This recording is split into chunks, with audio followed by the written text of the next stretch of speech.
Okay, our first presenter this morning is Jason Graves. He's the K-State Horticulture Extension Agent for the Central Kansas District. Jason is going to talk to us about pollinator plants for continuous food sources. Help me welcome Jason.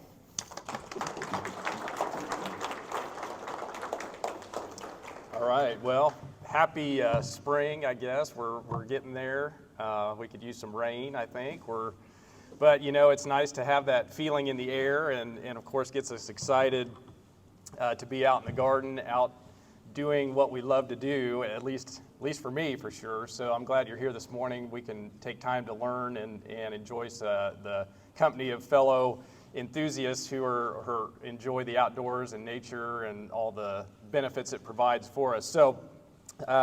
So this morning, we're going to talk, primarily about this topic, pollinator plants for continuous food sources. And as we go through this presentation, I think hopefully there'll be at least some new things, some new information that might be helpful to you in your endeavors and whatever type of horticulture you're involved with, whatever that is. So I thought, maybe we could do maybe a short little icebreaker kind of thing.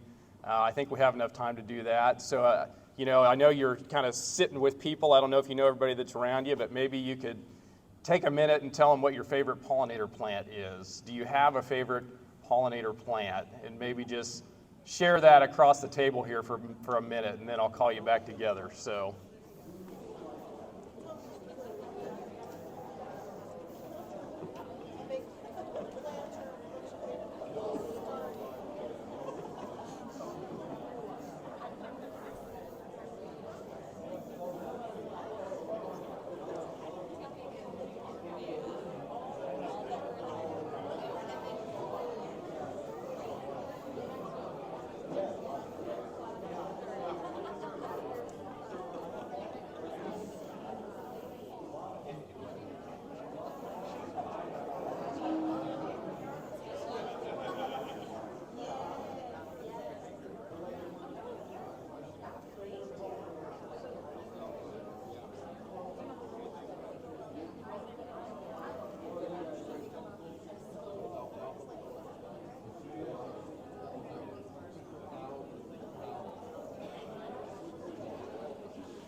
Yeah, I know when we talk pollinator plants, we could go on all day, couldn't we? So, once we start the conversation, I just thought, it'd be fun to at least get it going right there at your table. And as hopefully everybody has a plant in mind, or of some plants that, you've planted before that you've enjoyed watching the pollinators visit and that interaction with nature. So, I think we all have a context in our own way of the way we've gardened and the way we engage with pollinators. And so this morning what I want to do is I want to start from a little higher perspective and kind of lead you into this topic. So I like to present the large, kind of the motivation behind a lot of why we do what we do, at least as what I do as a horticulture extension agent. So you can see here this study I've referenced that has concluded, which I thought is an interesting conclusion because I don't think we need a study to confirm this for us. We kind of know by instinct that we need nature in our lives, right? So that's kind of interesting. I think we know that nature is restorative and it helps us. But a lot of the science is actually pointing in that direction now, which is really interesting. We have a lot of confirmation through research that it was interesting to me that these researchers looked through the data and the studies, and that was their conclusion that, that humans have a basic psychological need for nature relatedness, which is a fancy way of saying there are many benefits to nature in our lives. And nature contributes an awful lot to us as human beings. You can see here some of the different categories, maybe the four primary ways that I think about it as far as what nature means for us and the benefits of nature in our lives, whether we're a young child, whether we're 99 years old. It doesn't matter where you're at in the journey, but nature is restorative. And that's one of the things we see constantly coming back in the science, the research, the information, as more and more of this is looked at. Literal healing effects of nature in our lives, whether it's the physical effects of reduction of stress, reduction of our blood pressure. I mean, there's actual physical things that happen to us when we engage with the outdoors, but really, areas within our brain are changed as well when we go outdoors. And you may have felt that, you may need, when you need an escape, I've got to go outside. And there's a reason for that, because of areas within our brain that are activated in nature, those areas associated with connection, community, even areas, empathy, love, those kind of places are more easily activated in our brain, and just we feel more connected in nature. Nature really, in the sense of what it is, it's the place where we are most alive as human beings. And so it's interesting that it presents us with the perfect environment to grow, which is really what we're designed to do in our lives. We're not designed to just be stagnant. We're designed to grow as people. And so as we engage with nature, one of the cool things that we see in research, as we see more and more of it applied to especially students and children, is that it's the perfect learning environment. And we could talk about why that is, but a lot of it has to do with the fact that when we go outdoors, all of our senses are open. And we engage a state in our mind called fascination, which is a different kind of attention giving than we normally give in other settings. It's interesting, we always get people together in rooms, we put them in chairs, and we sit them down, and we say, put your attention right up here. So you're having to actually right now block out a lot of other senses. A lot of sensory input you can't take in right now because you're focusing on this, right? So what's fascinating about nature is in the outdoors, we can be open in all of our senses at the same time, which is the optimal state of learning for a human being. And so, it's kind of tricky. It's kind of cool with kids because you take them outside, and really what happens is they learn without knowing that they're learning, right? It's kind of interesting how nature is a teacher in that regard. So, restorative environment, healing. Another study that I found, this was just 2 summers ago, I guess, 227 unique pathways that nature benefits our lives. And as you think about, I just was fascinated that they're starting to count these and how many they're finding. How many ways can we find that nature is of benefit to human life? And a lot of these pathways are tangible, a lot of them are intangible. One that I thought was really, really neat was just the one of the higher level ways that nature impacts us is on the level of mental health. And it's really interesting. It kind of fits with that reality that it's a restorative place. Nature is restorative. And so, like I said, we don't need research to tell us this, but it's confirming kind of what we already know. And it brings us to this big word called biodiversity.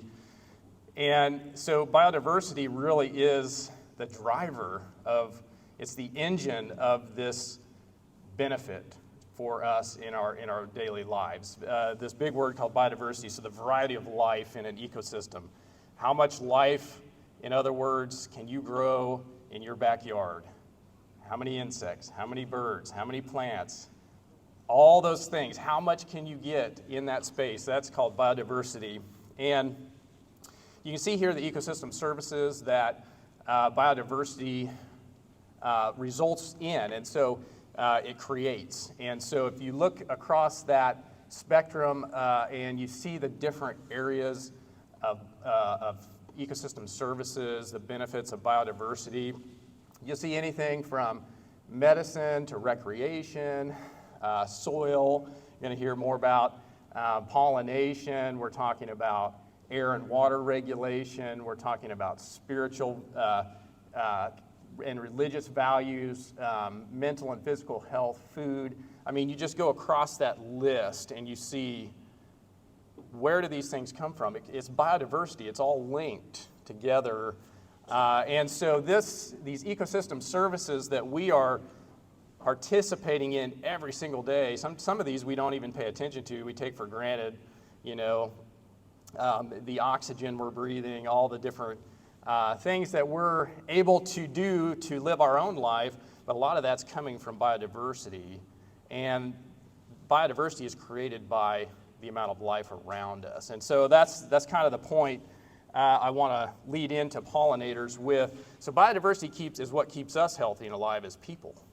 The amount of life that we can create and maintain and sustain around us. And so, all those things it's critical for all of those. And here, I don't have a lot of time to go into the studies on this, but you can look these up easily. Biodiversity is declining. So we have that kind of trend in a lot of scientific literature that you can look up. Whether you look at the breeding bird survey, so a lot of people are really interested in songbirds, and that's where you can really track these trends pretty clearly. We've lost, 80 to 90% of some of our songbird species. Even our Kansas meadowlark, think of the state bird and the steep declines in some of these populations that no longer can actually fulfill their niche in the ecosystem just because there aren't enough numbers left of them. And so it's critical, we kind of at least highlight that biodiversity is in decline, and that's why when we gather together, it's kind of like, okay, what are we going to do about this, right? So the solution is a nature-rich future, right? And that's the way, the positive way to approach this, I think, is just to talk about the fact that we're looking for a future where we have more nature in it than less. More nature than we have today, right? So that's the goal, is what does that take for you and I and for the little part of creation that we care for? How can we have more nature in it going forward than is currently there right now? So that's kind of the lead in to why this pollinator topic is so, I think, interesting and critical. You can look at biodiversity and that engine that creates all of these benefits in our lives, the biodiversity, the life around us, and you have to ask, where does that come from? So this is a good question to get you thinking on a Saturday morning. Where does biodiversity come from? Does anybody is there any clues up there on the screen? Plants, right? Plants.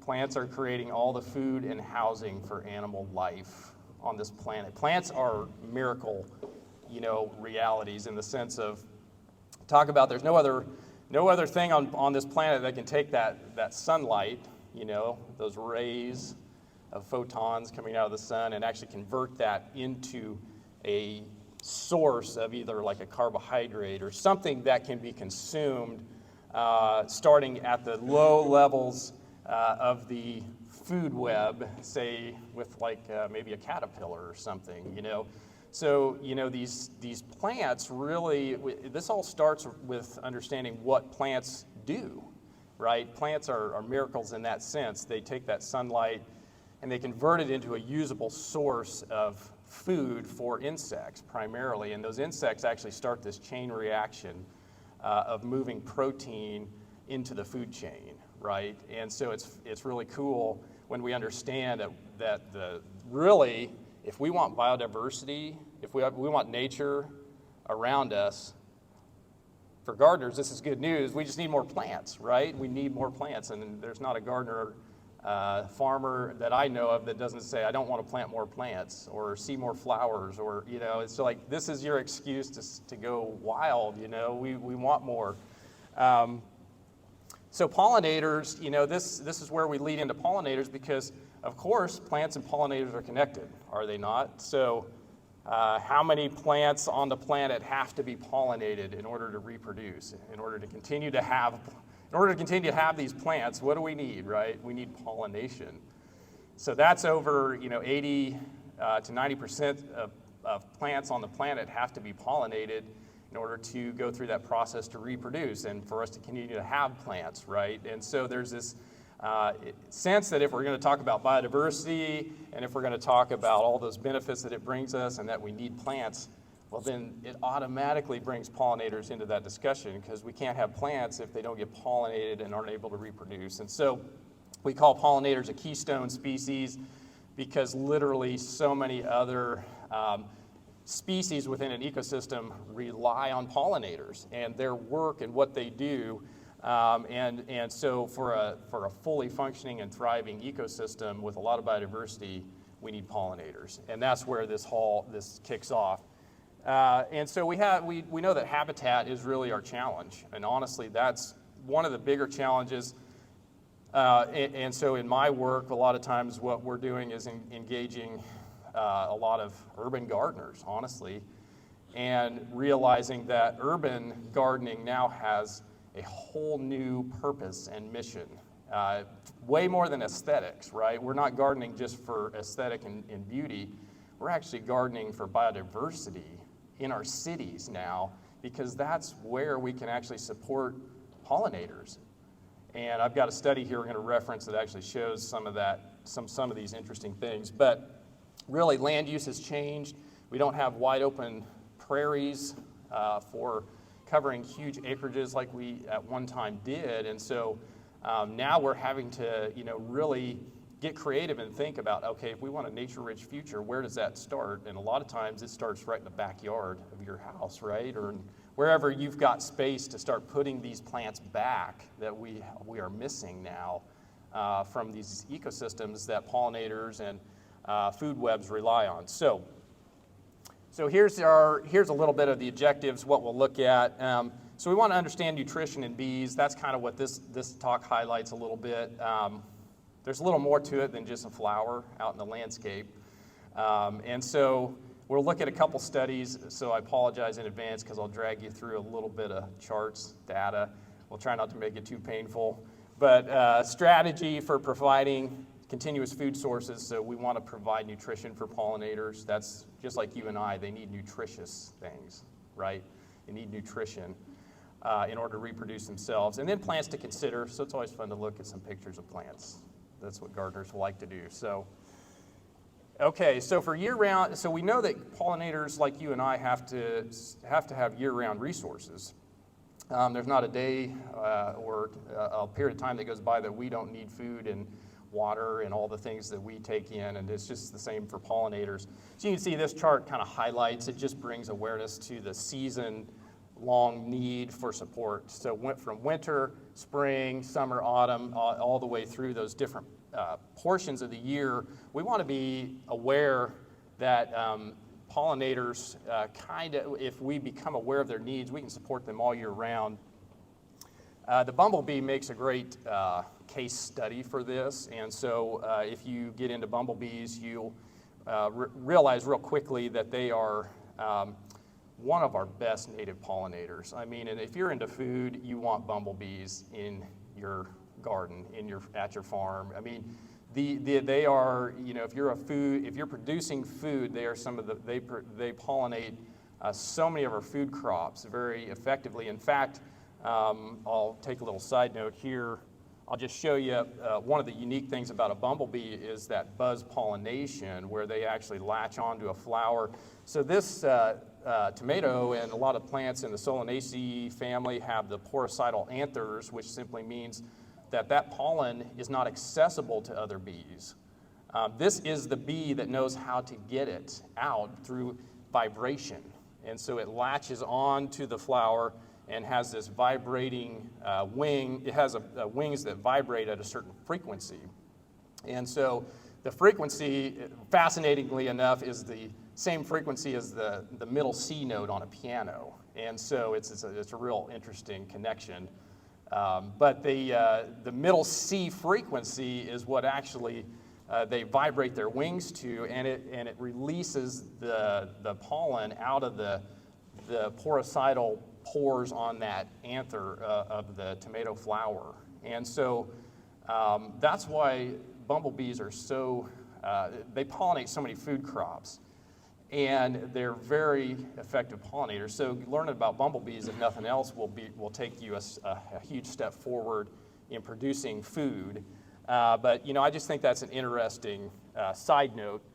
But I want to go back because the bumblebees are really unique in the sense of this year-round support for what we need for pollinators. So you can see here, right now in the early spring, we've got one bumblebee out there, one from last season. And that's the queen that overwintered, right? The new queens that have overwintered. And right now, those new queens are in a race against time, a life or death struggle to find pollen and nectar, because they will not be able to establish that new social colony if they do not have resources right away, as quick as they can find them in the spring, to start storing up and building up that new social colony. These are unique bees in the sense that they do have a social phase in their life cycle during the summer, so you have the colony that builds up, they have workers, and they kind of are social.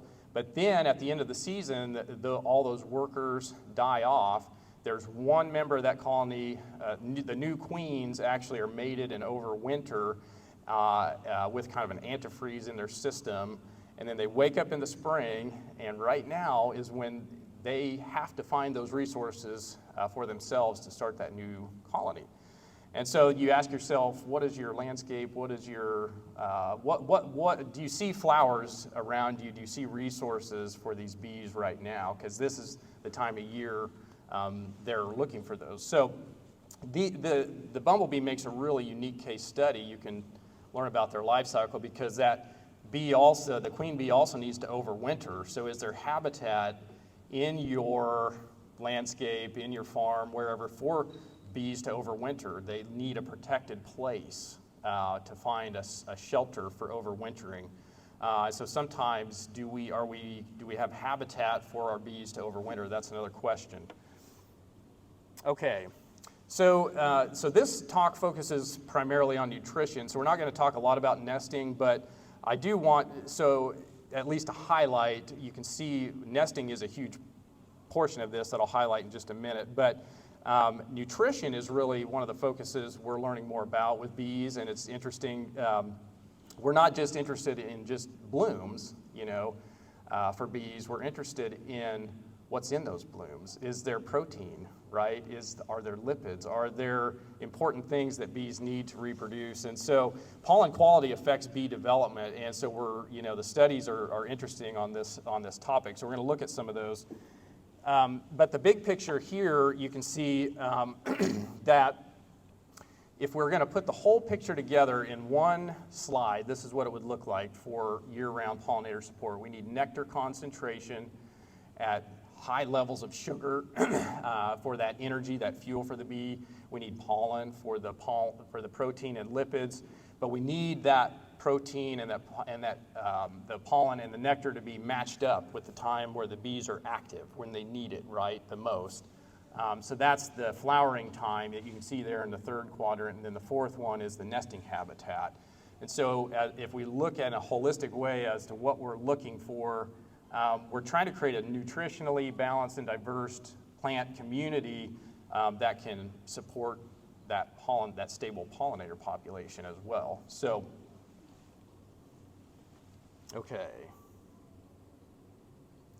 Okay, so nectar, let's start there. So nectar is primarily the carbohydrates, right, for bees.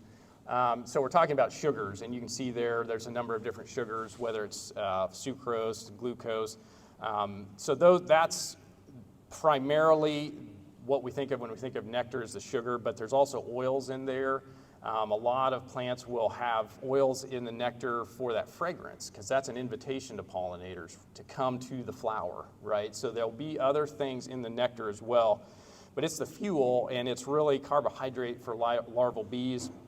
If you're talking about a honeybee hive, nectar is also the fuel for the thermoregulation of the hive. So in order to control temperature in that hive, those bees have to be able to vibrate their wings and move air in and out and through the hive at certain times to regulate the temperature, so they need nectar for that. So that's how they keep their hive at the right temperature. And so there's a lot of things that nectar does that are powerful in the life of a pollinator. And you can see here the droplets there. I mean, you catch the right morning, you can kind of see nectar sometimes on a flower, which is kind of fun. And this is a sunflower, and obviously sunflowers are one of our great pollinator plants here in Kansas, our state flower. Pollen then is the other side of the equation, so that's the protein source for bee reproduction. And so they need more than fuel, obviously. We need the protein, and that's where these two things usually get mixed together, especially with our native bees. What you'll see is that they take the pollen and the nectar, and they kind of use saliva. They knead it together into kind of like a pellet, or they call it bee bread, and they store that with the egg that's laid in their nest. And when that larva hatches, then it has a food source, for our solitary native bees. And so it's a really important part of understanding nutrition. And pollen types vary greatly across the plant world. Plants are chemistry factories, basically, and they protect their pollen with certain chemicals. And so certain pollen may only be accessible to certain types of bees that have like enzymes that can actually digest it or break it down. So it's really fascinating, the diversity of pollen that's out there. But you'll see that bees are by far our most important pollinators because they collect pollen, right? That's their mission. And in the process of doing that, of course, then they are pollinating. They're moving that pollen, which is the male gamete, across the flower to complete that fertilization process for reproduction. And so a lot of times you'll see bees have either pollen sacs, and they collect that pollen in a sac, or you'll have bees that are just very hairy, and they basically collect that through static electricity, and it sticks, as they're moving across the flower. So they just kind of get covered in pollen as they go across. But bees are specially equipped to move pollen, and so that makes them by far our most efficient pollinators.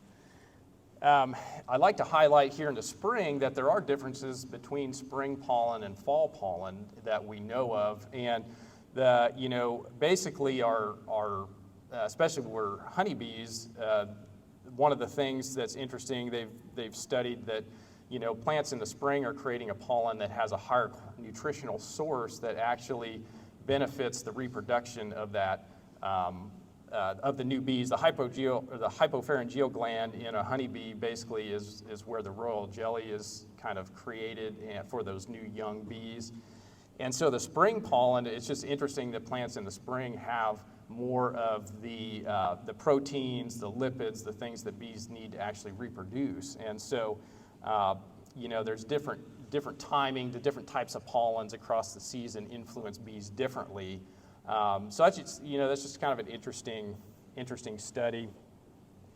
But when it comes to the nutrition in the pollen, this study I think is interesting because it actually one of the research ideas behind this was to try and identify certain bees searching for different types of nutrition in the landscape or between flowers. And it was interesting that they could find that bees were kind of self-selecting their diet, so to speak, as they move through a landscape. So they kind of know what nutritionally they are looking for. And you can see here kind of the takeaway from this study was that bees do adjust their foraging behavior to balance their nutrition. And so, in other words, they're smarter than we think they are. They know what nutritionally they need, not only for themselves, but also to reproduce their young.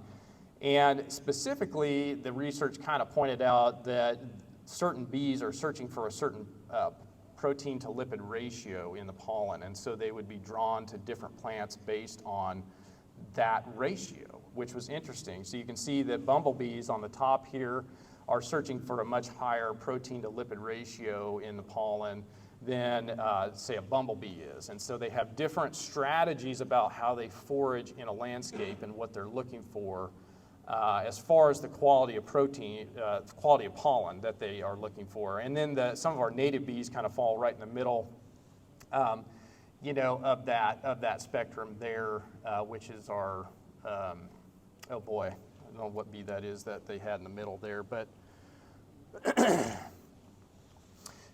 So here you can see that part of the takeaway from the study was that the bumblebees that they would release in this study, as they watched them forage, they would be going to the same plants first, second, third. They would have a distinct choice about which plants they were collecting from right away. And it's interesting that the first plant that they were collecting from in this study was the senna, which is a native that has, of course, is a great pollinator plant, but it has the highest protein to lipid ratio in that pollen. And so that plant would be cleaned out right away, by the bumblebees. And then you'd have, the spiderwort, culver's root. And so they would then move on to the next highest protein to lipid ratio pollen. So in other words, they know which one's the most nutritious, and they target that one first, clean those plants out. And so it's an interesting thought for us as we're developing pollinator habitat. It's like, well, we need to know more about our plants that we're planting, right? Which ones actually have that nutritious pollen, or can we figure that out? We need more research, I'm sure. But you can see here, they actually, when they collected the bees that were out foraging and took the pollen and analyzed it off of what they were collecting, there tended to be a ratio of like 4-to-1 or 5-to-1, so protein to lipid ratio. And so that was kind of the ratio that was falling out when they were actually looking at the bumblebees themselves. And so that's interesting. I mean, they are looking for pollen with a certain quality to it, which I think is interesting. The bumblebees were a little bit different in their strategy than, the honeybees were a little different in their strategy than the bumblebees.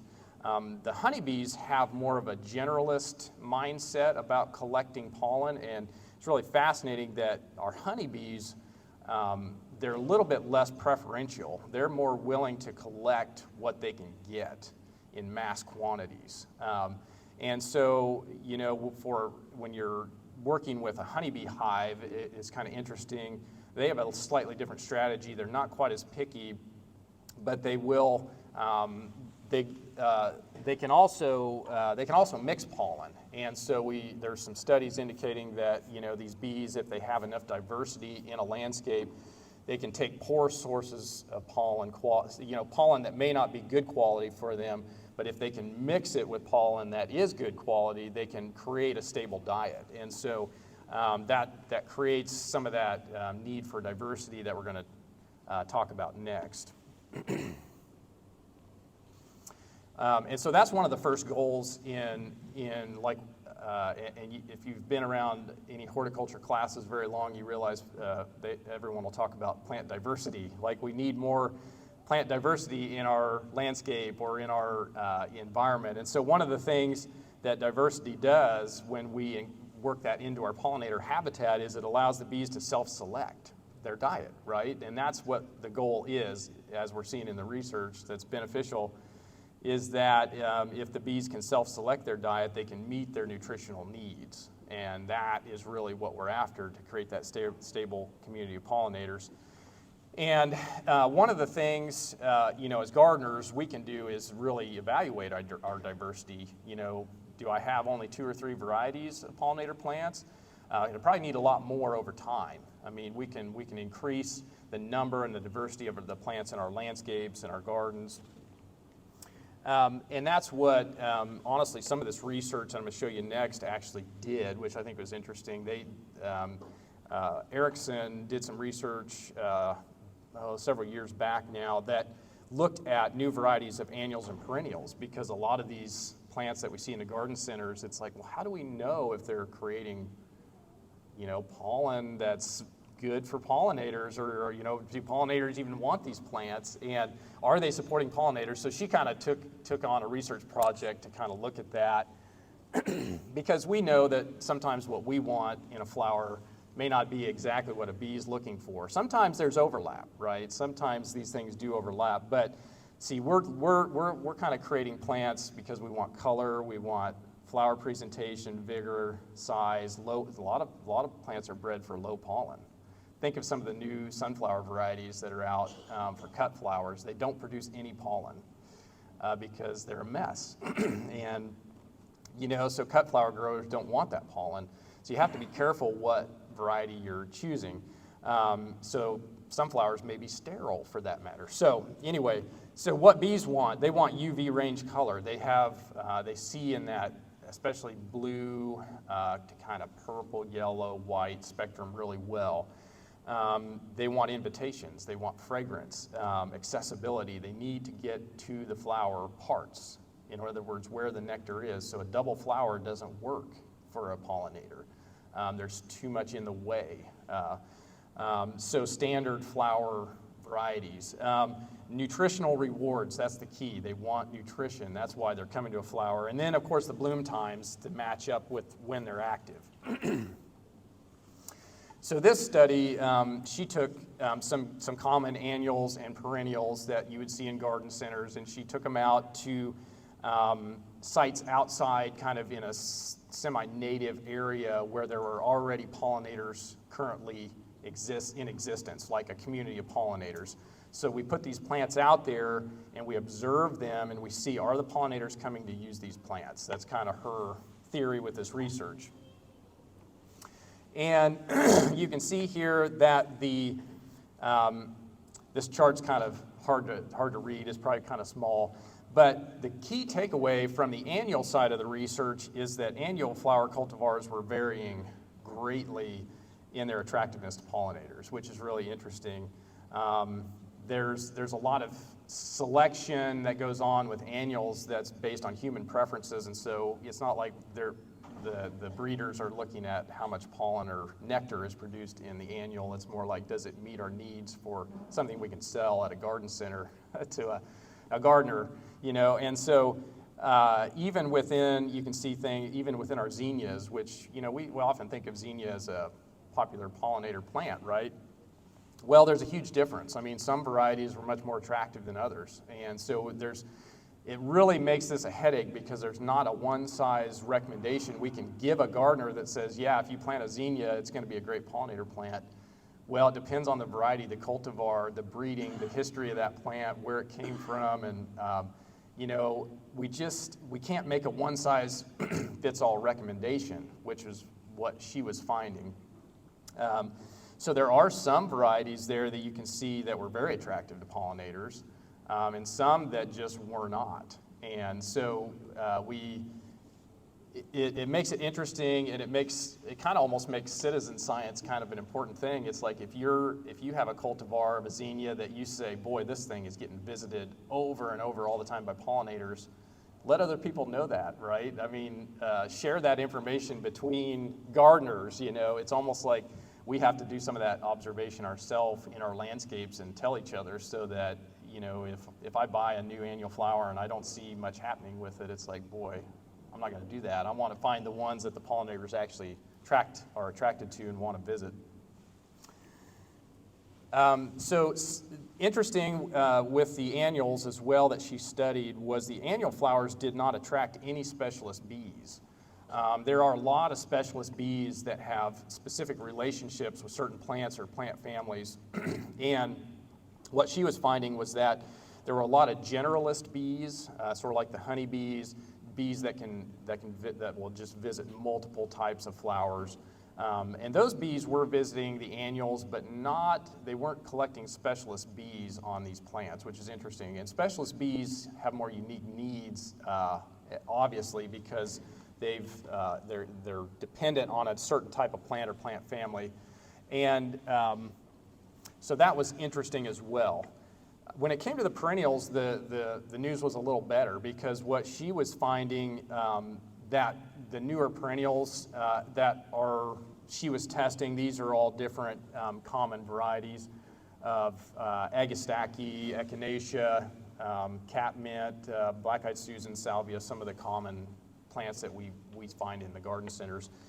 And she was finding a better abundance on these plants. And so the perennials were actually showing a lot more promise than some of the annuals. And so that was interesting to think. And a lot of gardeners like to get into perennials anyway, because maybe I don't want to plant everything over and over every year. Annuals have a niche for sure, but perennials had a better visitor abundance across the board with some of the new varieties that are out there in our garden centers. And they were also attracting more of the specialist bees. And so some, that was some interesting finding as well. So the perennials were showing more promise. Some of the newer development in perennials is showing more promise than maybe the annuals. But you can see here as a whole unit, the perennial ornamental plants attracted a higher abundance and diversity of pollinator species than annual ornamentals. So that was just her findings, and that's one study. I'm sure you could repeat the study and have some different findings too as well, depending on where you do it. But some information that's helpful nonetheless, that we can, some of these perennials that are out there are certainly able to support pollinators. And don't forget about trees and shrubs, and I think this is information that, this was another study that is interesting when we talk about that year-long pollinator support access. We've just come out of the spring season where we've had a lot of tree pollen everywhere, right? All you allergy sufferers, and the trees are just letting loose, right?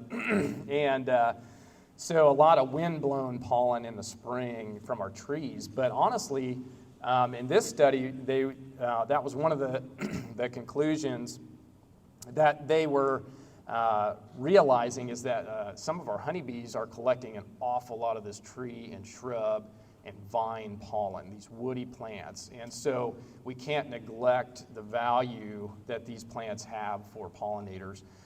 And so, we think about trees that are, excuse me, I'm gonna take a drink here.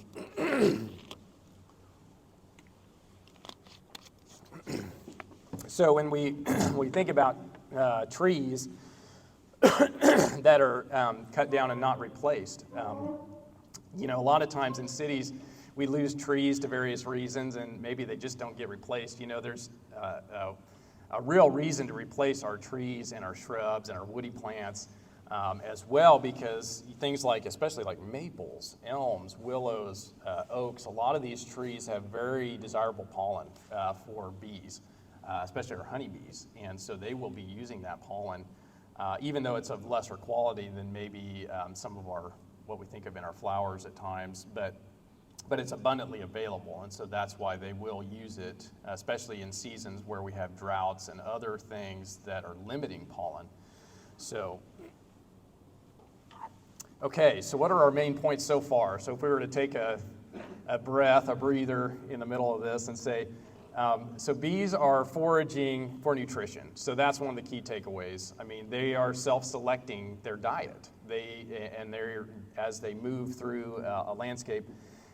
Cultivars of annuals and perennials vary in attractiveness to our pollinators. And so perennials, at least based on some initial research, have shown more promise. Some of the modern perennials that are available are showing more promise about attracting pollen and supporting pollinators than are the annuals.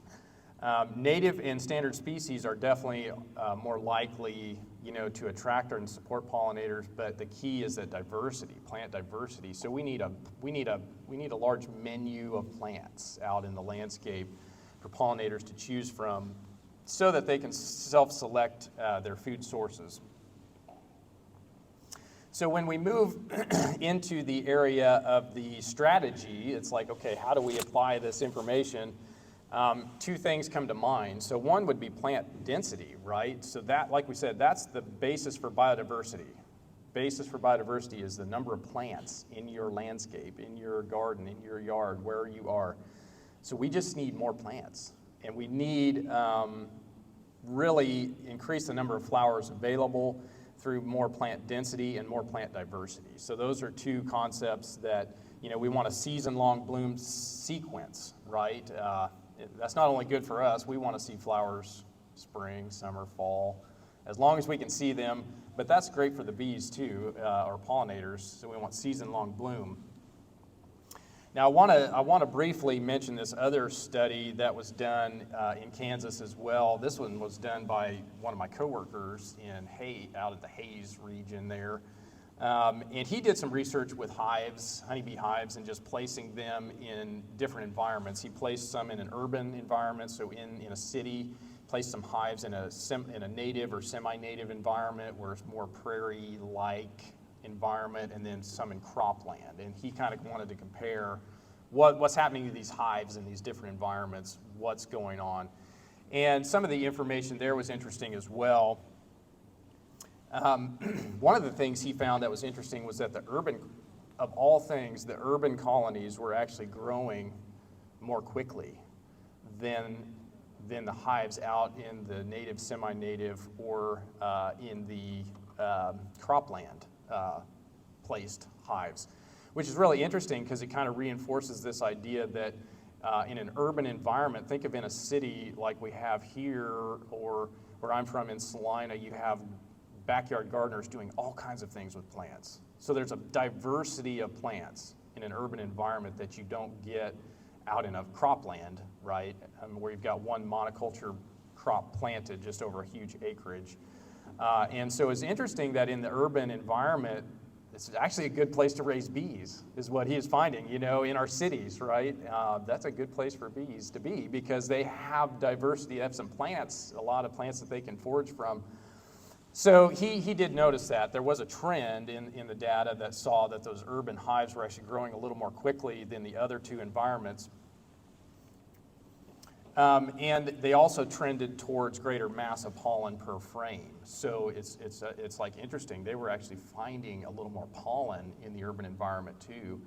And that goes along with that diversity of plants, which I think is kind of cool. So there wasn't huge statistical differences from what I can tell. It was just more of a trend in the data that this was something he was finding.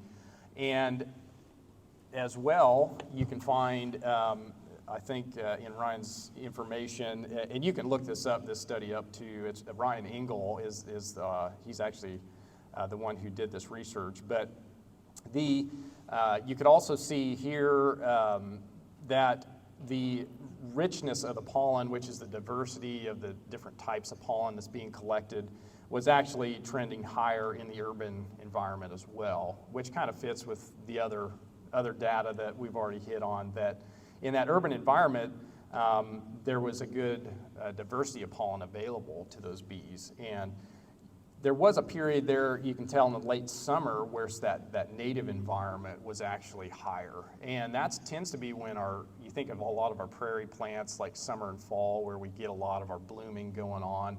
And of course, in our native habitat, there's a lot of pollen available late in the season. And that's an ideal time for pollinators. They need that as well. So this kind of highlights just some of the differences in the pollen sources by sites, which is interesting too. In the cropland, you see that the bees, were relying on a lot of the weed pollen. And of course, there's not a lot of weeds that are allowed to exist around crops in general. But it's funny that the weeds that were there, that's kind of where they were getting a portion of their pollen anyway. And some of you can see in that, let's see, the lower, where it says the bee urban environment you can see there, that was the most diversity of pollen, the most colorful kind of graph there, where you can see bees were finding everything from, especially early in the season, like you see there, the acer, which is the maple, the rosaceae, which is the apple, so crab apple. Think of our crab apples that are just blooming right now. So they were collecting a lot of tree pollen. And then moving into things like willows and a lot of the, interestingly enough, one of the things in the native and the urban data that was interesting was the grass pollen that was collected. And I think sometimes we haven't necessarily always thought of bees as using a lot of grasses as a pollen source, but the poaceae there are grasses. And so our native grasses actually are a source of pollen. And that's interesting as well. So including native grasses in our plantings as a pollen source late in the season can be of interest. But you can see here the trends in his research where that early on, those bees were using, willow, maple, and then the apple family. Elm, he thought, would have been collected as well because it's an early clovers, and then the grasses. Like I said, that was an interesting kind of, to me anyway, that was interesting because I haven't always thought of grasses as being great like when I think pollinator plants, I haven't thought native grasses, but you know, they were there. And so, and like I said, in the trend in the cropland was that the bees were having to resort to more of the weed pollen. And so what weeds were there, so it just wasn't quite as rich of a place to try and place those hives long term, you know, in the sense of the pollen diversity. So interesting research that he did that I think was kind of cool, that kind of coincides with some of the other research.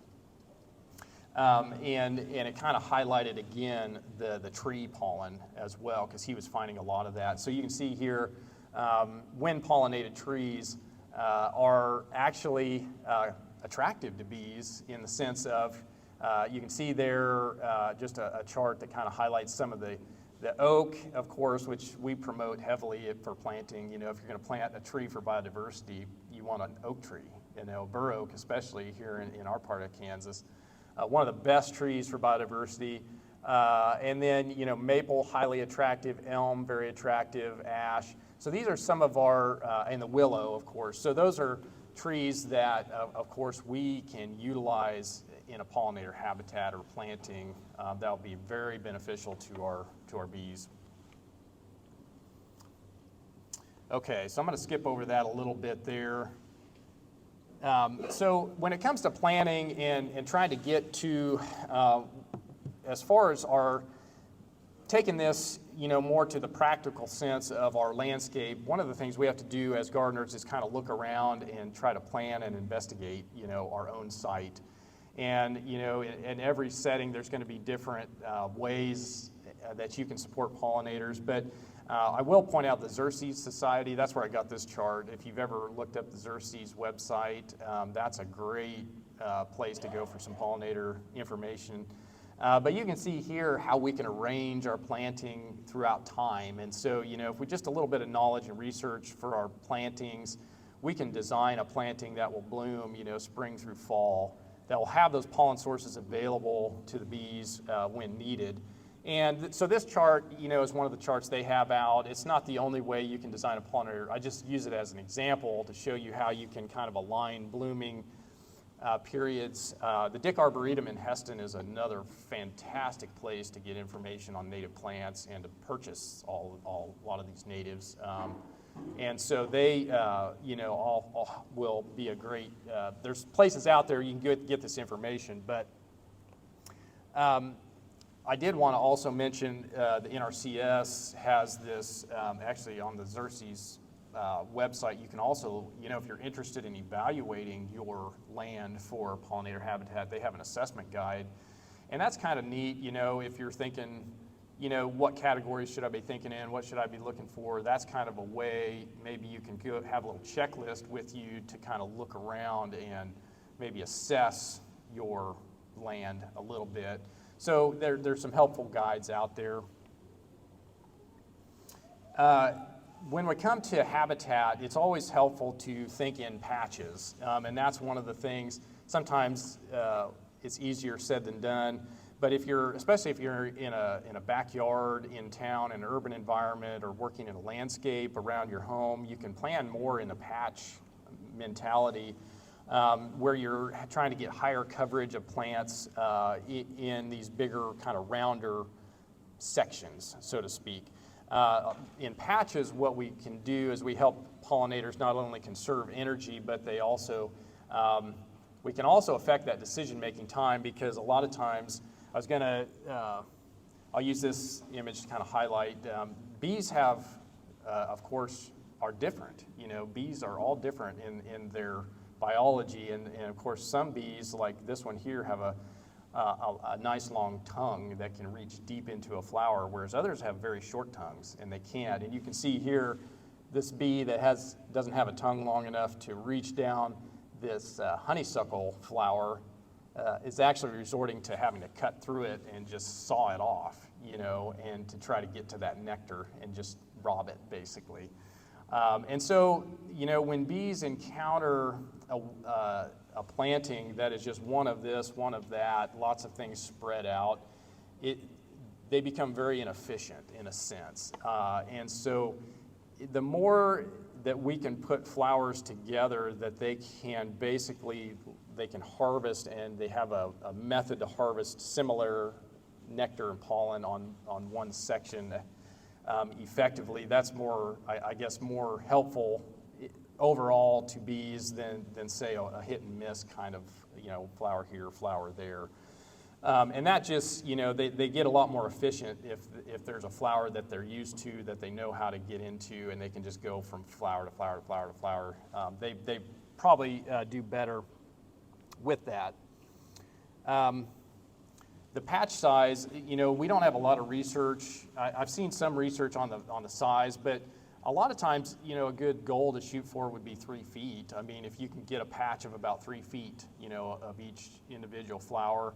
Some landscapes can have a lot more than that. Some that may, maybe 3 feet's a lot if you're in a small garden. But you can group species, together, but you can distribute those patches as you want, throughout. But if you have the mindset of planting in patches, that's going to be helpful for pollinators as far as their efficiency and things like that.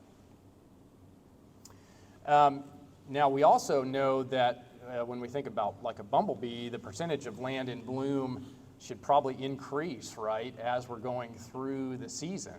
Because, the queen bee out there right now is going to have this colony in the middle of the summer that's going to need a lot more pollen and nectar. And so you're thinking, what can we have out there later in the summer that's really going to increase that pollen and nectar availability? So thinking through the times of year when the pollen's going to be needed, then matching that with, if we're targeting bumblebees, of course, that social group is going to need the most pollen and resources there throughout that summer and early fall period.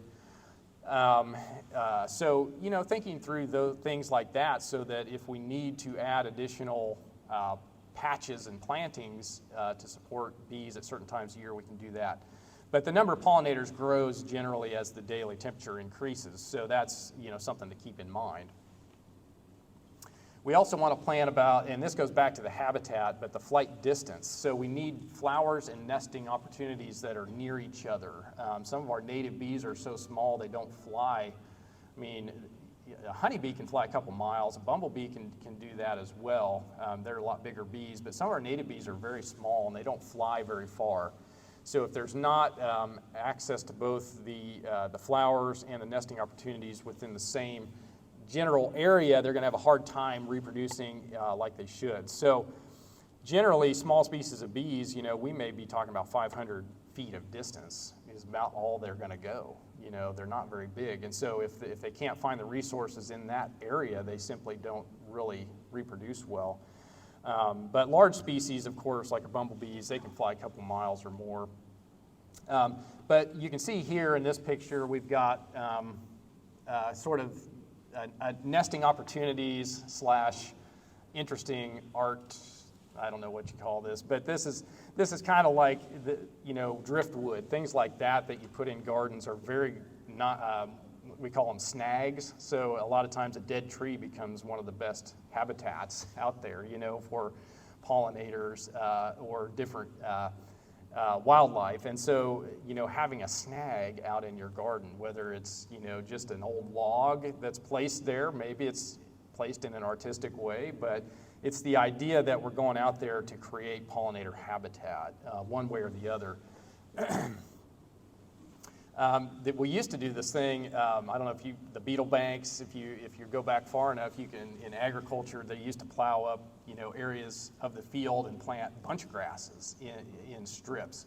And that was designed to be pollinator habitat right in the midst of, agricultural plantings. And so there's been some research in recent years about, do we need to go back and this goes back with that idea of matching habitat with the flower, pollen, and nectar. We need the nesting site to be there too. So creating beetle banks, this is an example of a beetle bank that they were doing in the research where they were, frankly, bare soil is one of the best nesting habitats for a lot of our solitary pollinators.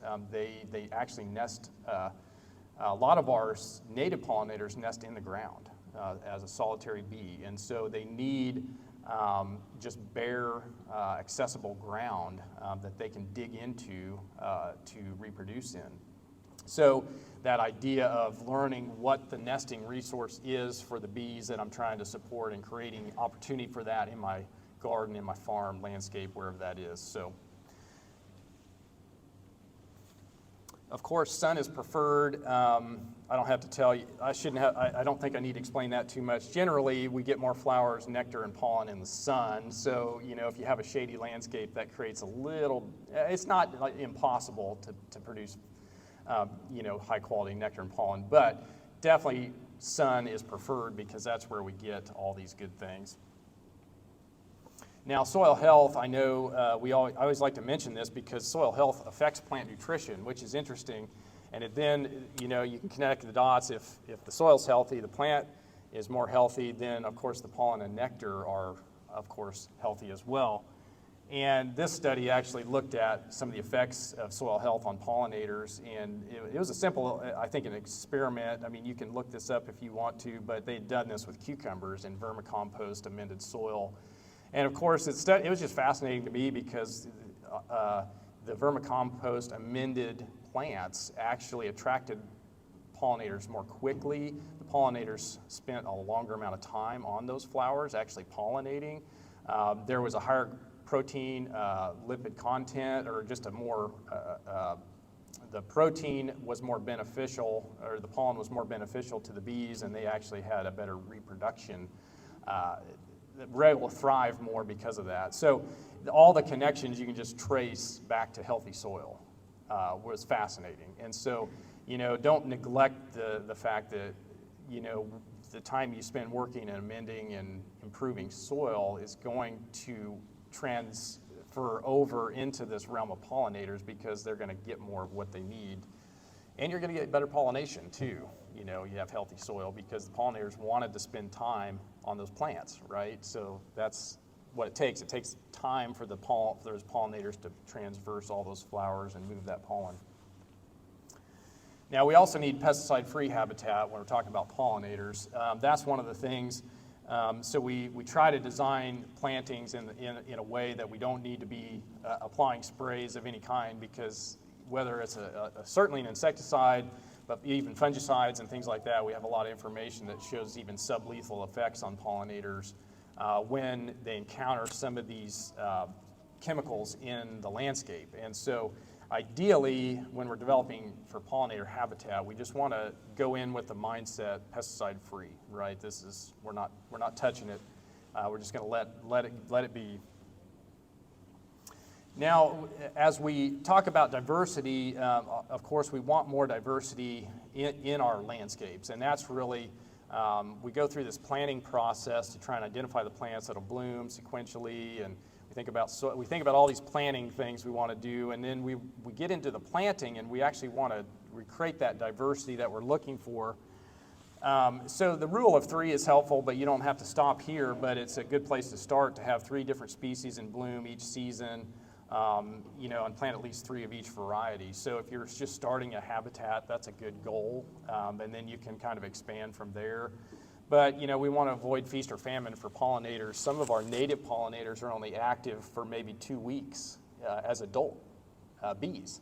And so if there's a 2-week period where there's not a bloom on the site, they just don't reproduce. And so it's really intriguing, the differences in some of these different pollinators and their needs as you get to know them.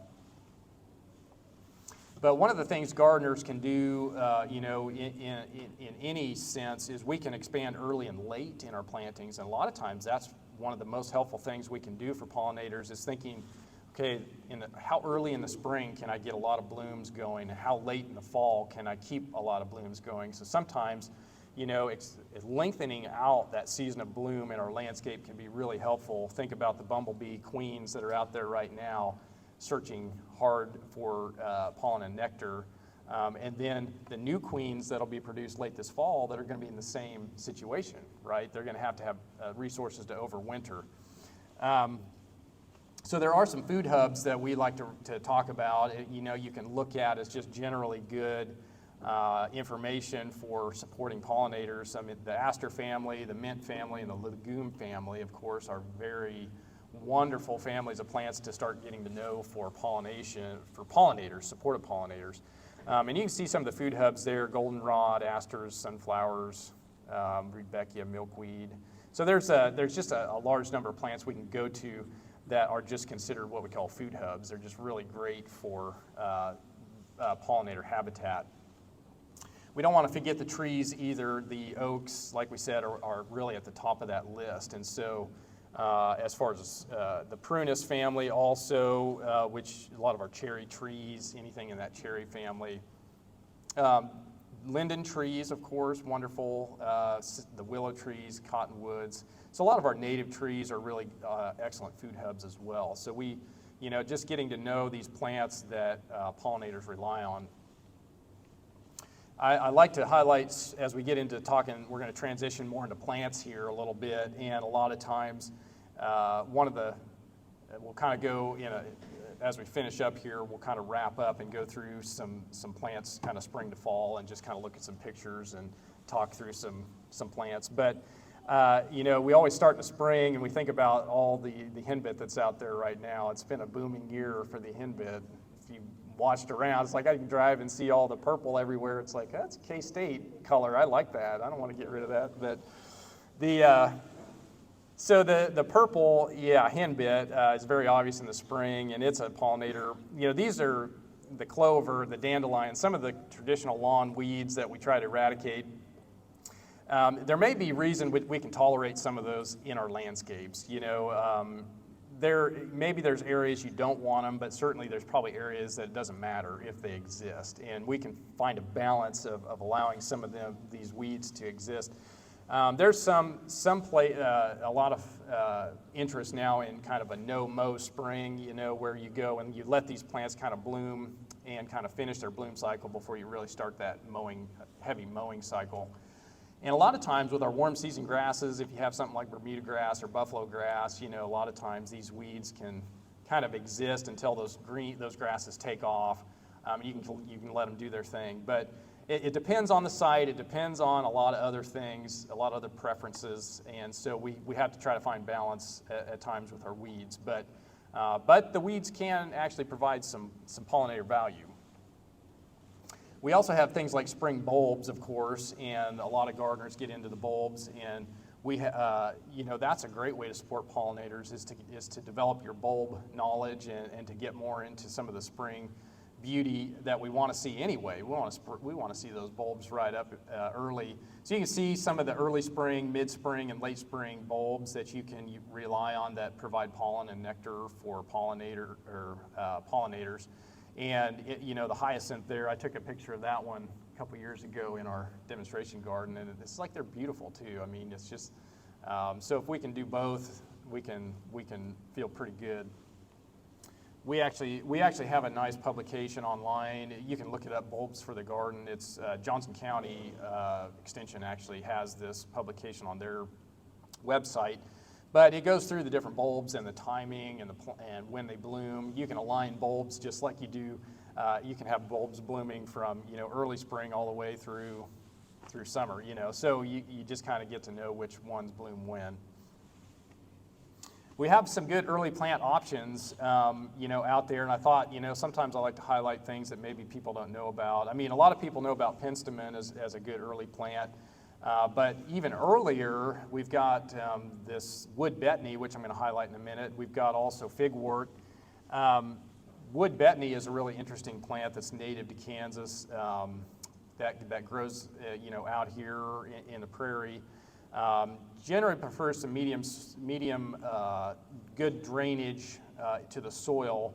Doesn't get very tall, but it's a plant that's known for bumblebee queens. I mean, it's that timing where they're looking for resources. The interesting thing about this wood betony is it's a hemiparasitic plant, which means in order to sow it, you also need to have some native grasses in your landscape, because the way you plant this seed is you kind of cut into the base of your native plant, your native grasses, and you sow the seeds. It's a parasitic plant, and so you actually sow it into another plant, so to speak. So if you look up the information on this, it's a really unique way of planting this plant.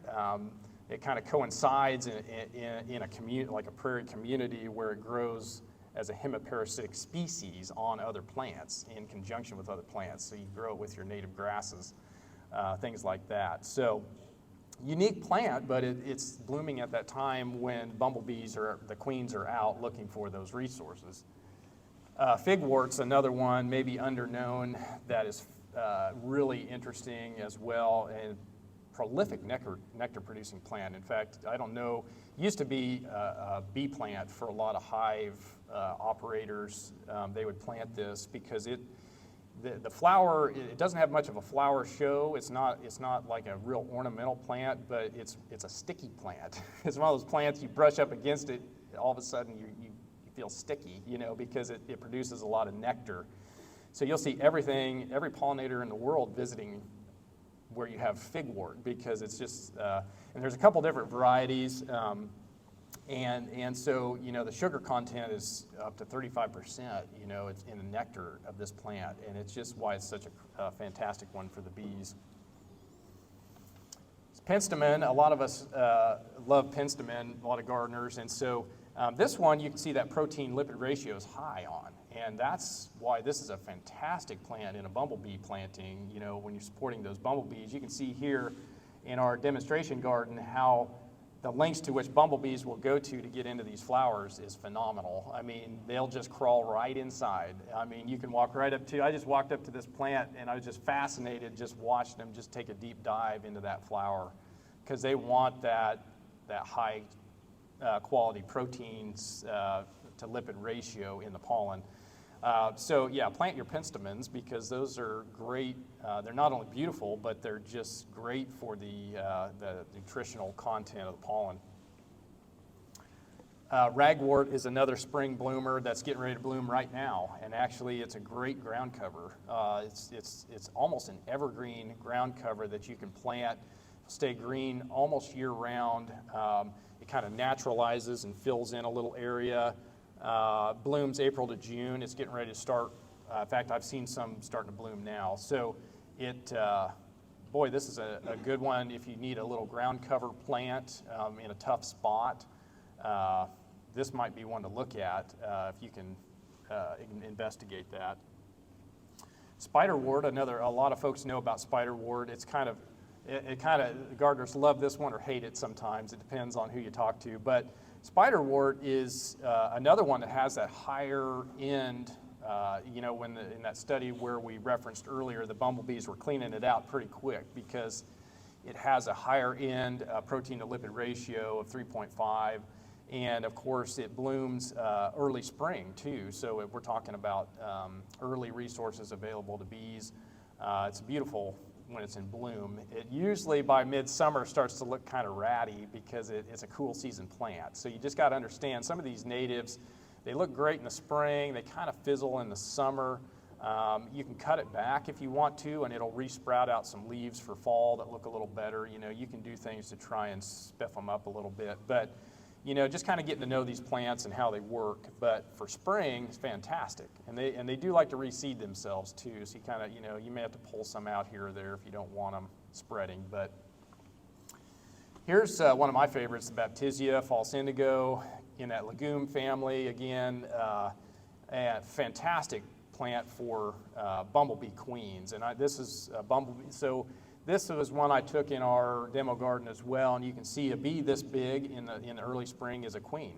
There's no baby bumblebees out there that have gotten this big when this plant's blooming. So if you see a big bee like that, that's like, okay, we got the queen. Like, that makes you feel pretty good. So she's out there just combing over the Baptisia flowers. And again, these are very long-lived plants. They do take a while to get started, but once you've got it, it's not going anywhere. We've had one that's lasted, I think a decade or more in a planting, and it's fun to see every year. But a good protein to lipid content as well on that one.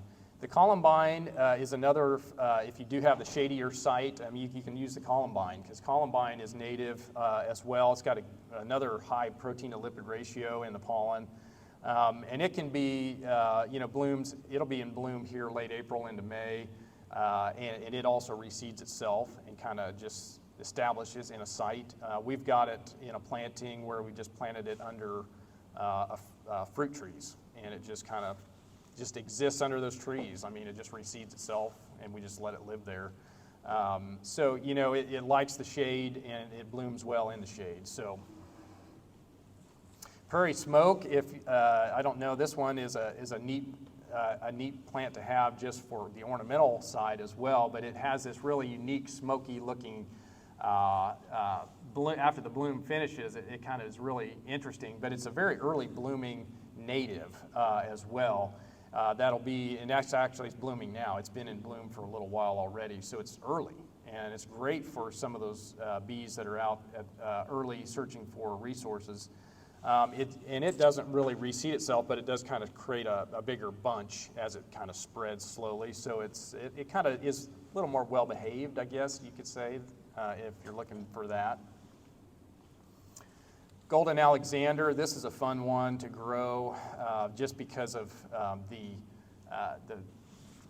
massive bloom of yellow all at once that you get in April and May, especially with this one. Kind of grows in a clump, and it's really kind of it's not a huge plant, probably 2 to 3 feet tall, but generally prefers a little more moist soil than some others do, but it can grow in partial sun or full shade, or I should say full sun to part shade. And this one also, you know, in the research, it's really blew away. I mean, this was University of Minnesota research that looked at some native plantings, and it was amazing the number of bees caught on the golden Alexanders. I mean, it was just blowing everything out. So, you know, you really can't go wrong with this plant. It's an early spring, just fantastic resource that bees are looking for. So, you know, get into the golden Alexander, you'll enjoy that one.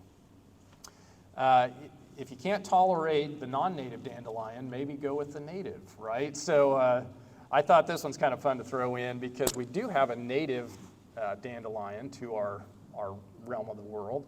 And you can see here, it doesn't grow like the non-native dandelion we typically think of. This one actually needs very medium, dry, well-drained soil. So it doesn't, some of our real wet garden soil may not like it actually. It's more of almost like a rock garden kind of plant. Medium, dry to dry soil that drains well, but it blooms in April and May, has a higher bloom, it's bigger. It's a little more ornamental, so if you get into, you want to have a native dandelion, you could be a gardener that breaks the mold there. Some of us in our vegetable gardens, a lot of times we forget that, you know, even our edible plants can be pollinator plants. So if you grow spring greens, you know, mustards, radishes, things like that,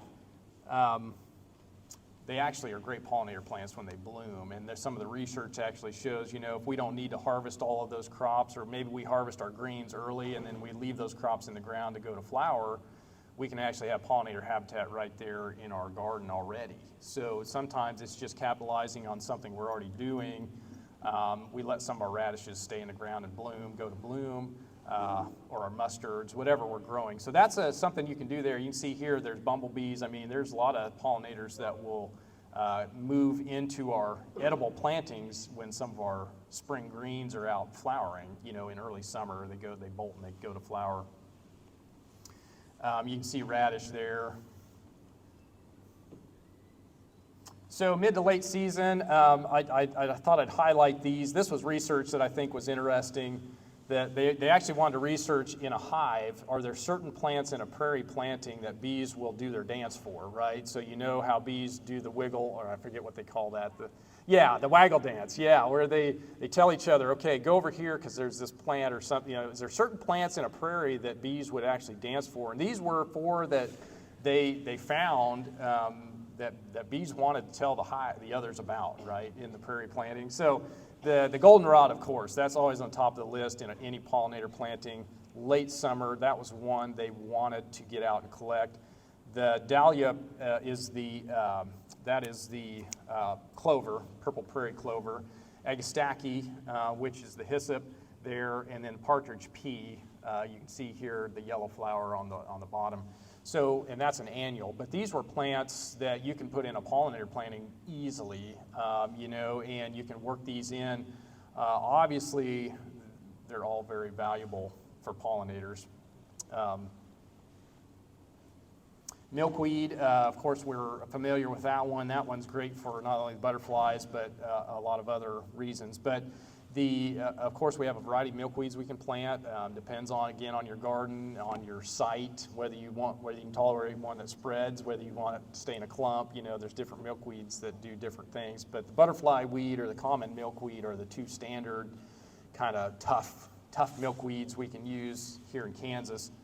And really, it's the nectar, again, on those they have the great nectar concentration. The pollinator, I was going to say, milkweeds are unique in the sense that you can't collect pollen from a milkweed. I don't know if you knew that or not, but they bind their pollen up into pollinia, which are more like a lock and key mechanism, and so the pollinators actually can't collect pollen from milkweed and take it back with them. So, nectar is the main reward when we're talking milkweed. Mountain mint is a popular one. That's a native mint. It's not the one that we typically think of in our herb garden, but it is still can be used in similar ways. But this one is covered. We've had this in our pollinator garden for a while, and it is covered all summer long. All summer long. I mean, it's just visited nonstop. So it's a great one. Anise hyssop. So that's one that we're talking about, the bees dance for. This is the hyssop agastaki, and it's one of those ones that has a amazingly high sugar concentration as well. So the nectar in that is fantastic. You can actually grow this in part shade as well. So if you have a shadier site, this is one you could work in as a pollinator plant. Summer blooms, late summer. It's in a key time of the year, like the goldenrod, where we need a lot more flowers to support the growth of the hive or the colony. So it's a good timing as well. Joe Pye or boneset is another one. A lot of varieties of these that are out there. Blooms late in the summer. We've got American senna. I had mentioned that one earlier, of course, because that look at that protein ratio is up very high, so 4.6. So it's a big plant. So some of these you have to allot space if you've got it. Research the size of these because some of them get pretty big. The cup plant is also the Silphium group is a fantastic one to look at because they also get very large and they reseed themselves, so you got to be willing to kind of tolerate some of that. But you can see here the cup plant is fantastic because of water, right? Water's a resource I haven't mentioned much, but bees need water. Like pollinators, you've got to have a water source out there somewhere. Well, this plant is a natural water source because of the cup leaves. It catches rain and holds it, and so pollinators and they can actually use this plant as a source of water. Come and get their water source. So that's a neat thing about a cup plant that has an additional feature there. Goldenrod we've mentioned already, but it's a standard. I mean, it's a late summer. It's the timing on this is fantastic because it's late in the year when pollinators are kind of going through drought and a lot of other blooms have stopped. And so this one you'll see late summer into fall as a great resource. This is a neat one called Leavenworth Eringo, which is an annual. And so if you want something unique to plant, it's not a thistle. It's actually in the carrot family, which is interesting. But you get a little patch of this established, it'll reseed itself as well. And it's a very ornamental plant. It's just really cool in a landscape. But you can see here, pollinators love it as well. So that's a neat one. Blue sage, we're moving into the fall time frame, late summer, early fall. Blue sage is fantastic. It's a true, actually, blue flower, which is cool. I mean, I love to see this one come out in July, August, October, or September time frame. It's because a lot of the grasses are kind of turning their browns and different, they're looking more fall-like, and that blue just stands out against them, So if you can get a nice patch of this blue sage going, you'll have a fantastic show late in the summer, and the pollinators will be all over it too. Helen's flower, also called sneezeweed, if you've ever heard it called that. This one is fantastic as well. It blooms all the way into October, November. I mean, it'll be covered. And so it really, kind of like our aster, kind of goes late. So it's a neat one to include because of the length of bloom on that one. So it's starts in the late summer and just goes all the way through almost frost. But it's kind of like mums in the sense if you grow the standard one, you probably need to pinch it back a few times early in the year. Otherwise, they get big and floppy. So, treat it almost like you would a mum and pinch it back a couple times early, and then it'll flower in the fall. Sunflowers, we know about those, fantastic. Of course, we've got perennial and annual sunflowers, so you almost have to do your research. Do you want to do the perennial ones because they spread and they can be pretty aggressive in a garden setting? So you got to, be aware of what they can do, because the perennial types can almost take over a garden. So you want to be aware of that, the Maximilian. But the fantastic bloom and just the resource they are for pollinators, if you have the space for them, it's great. If you don't have the space, you can use false sunflower, which is the version of this that I think works better in a landscape, at least in our landscaping experience. You can get the blooms all summer long, but the plant stays in a clump and it doesn't necessarily just want to keep spreading all over. So now I mentioned grasses. I thought I'd just revisit that because grasses are important as well. So don't neglect thinking through what kind of native grasses you have, the blue stems, the Indian grasses, all the different types of native grasses we can be growing in our landscapes are very valuable for pollinators. So we want to be, in fact, I know, grasses can be there's short ones, tall ones, medium. So you can really find a grass that'll fit with what you need if you just do some research for your needs. And then really the aster, kind of becomes our last. I always like to mention that one because it's late in the year. We've had these blooming all the way up from into November at times. So it's a great one to have, late in the season as well. So great nectar, and that really is a benefit for those. Think about the queen that needs to overwinter. She needs to collect resources before she does that. So again, aster, we're talking about this, from beginning to end, we're trying to think how long can we get blooms out there, and so that's a great place. I think that's a great place to end for me. Probably, I've got more slides, but I know I've already been here for long enough. You guys need to stand up and move. So I'm willing to stick around. I think we got a break planned here next. So if you need to stand up and move and get around, we can chat more as you do that. So I'll let, you just want to dismiss them for break, or do you have any other instructions? Have any questions you want to ask about everybody else? Right. Or any other questions? Yeah, we could take a couple. I know they're recording this today and are going to post it, so you can go back and get it. Or if you just need a list, this is a talk I also did on the K-State Garden Hour, and so it's actually on YouTube already, so you can look up the talk on that as well. But yeah, it's available. Yeah. Yep. Where's the best place to get the variety? I'm from Colorado. Oh, okay. Columbine, but I'm Yeah. here now. And where's the best place to get all these? Yes. Do we go to K-State? Right. Actually, one of my favorite sources is the Dick Arboretum because they're close enough to this region that about everybody can get down. It's in Heston, so they have a sale actually coming up here. This is good timing because it's the last in Heston. Yeah, DYCK, Dick Arboretum, and they have a huge spring native plant sale every year, and all these plants will be in that sale. They also have a fall sale with a lot of them as well. So they have two big sales a year where you can get those plants. You can also order a lot of these plants anymore online or from other. There's other native plant sales too if you do a little looking around. So yeah, sometimes you even have to start your own seed, which a lot of these you can start from seed yourself. If you just do a little bit of yeah. In response to that, the Star Seed Company that's here in Yeah. Kansas also sells and offers pollinator Yes. packages and Yep. chip seeds to you. Right. Star Seed. Yeah. Yeah. Yeah, there's a lot.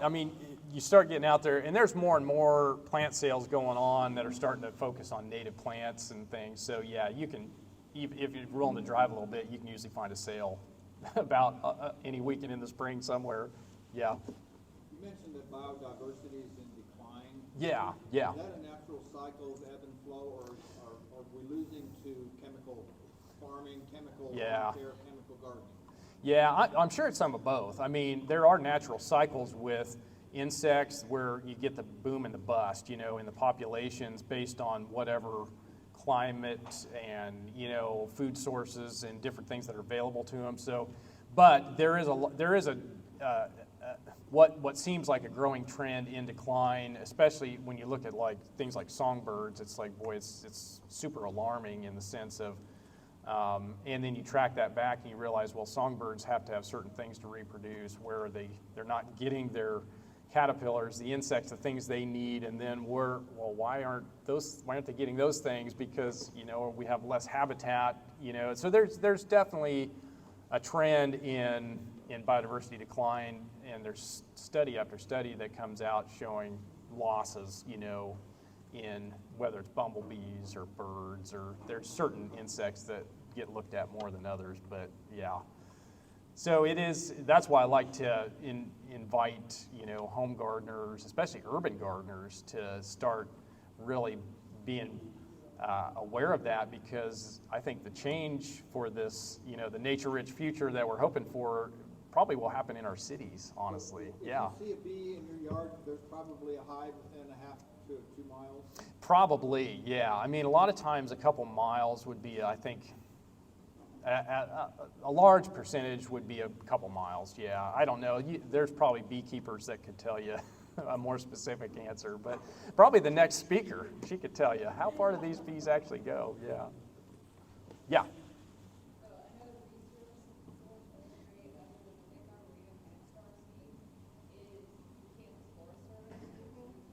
Yeah, yes.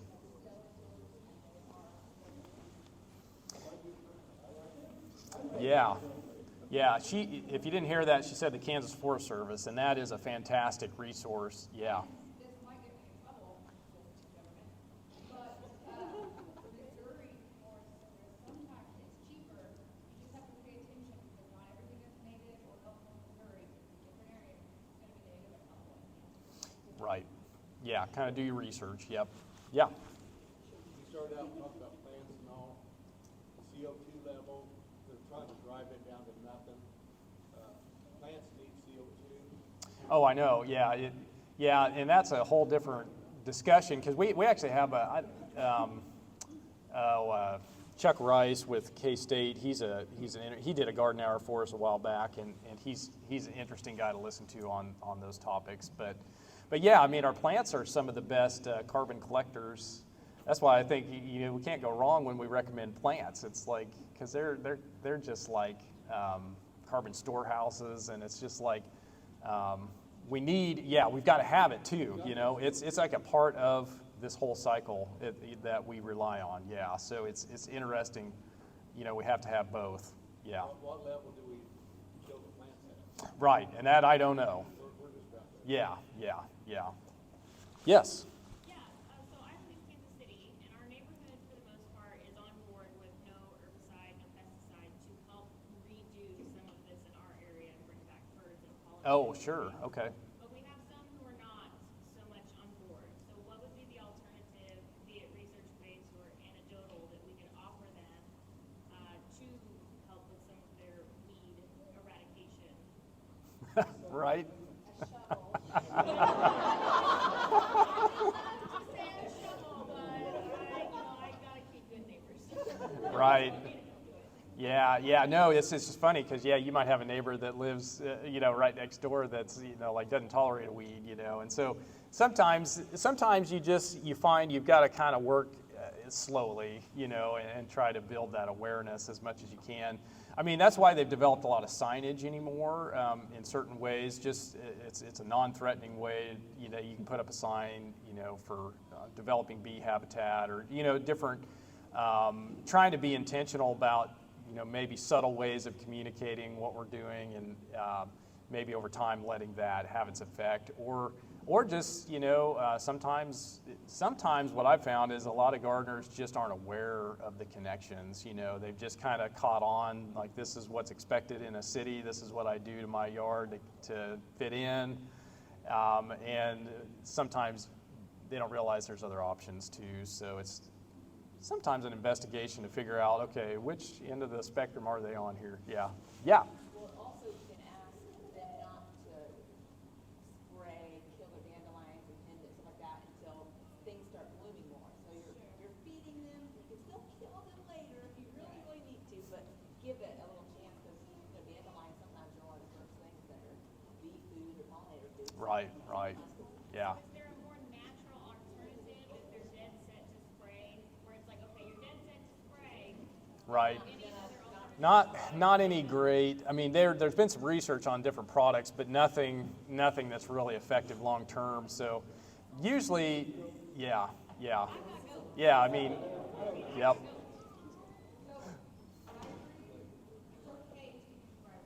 In Salina, we can't use the water because it's poisoned with fluoride, so we can't have an organic garden unless we collect rainwater or find a well where we can tap. Yeah. Water source can be a challenge too, like you said, because you can't grow. Everything needs water, and it's like we're in these drought cycles we get into. It gets kind of tricky. So, yeah, a lot of times the rainwater collection becomes a great way to kind of help mitigate that. Like you said, like trying to get your rain barrels and do things that allow you to have a source in the. Well, hopefully, we get rain, but there's definitely there's just a lot of cycles we're in right now where we're getting lengthy drought seasons, and so it's been frustrating. Yeah. Okay. All right. Thanks, everybody.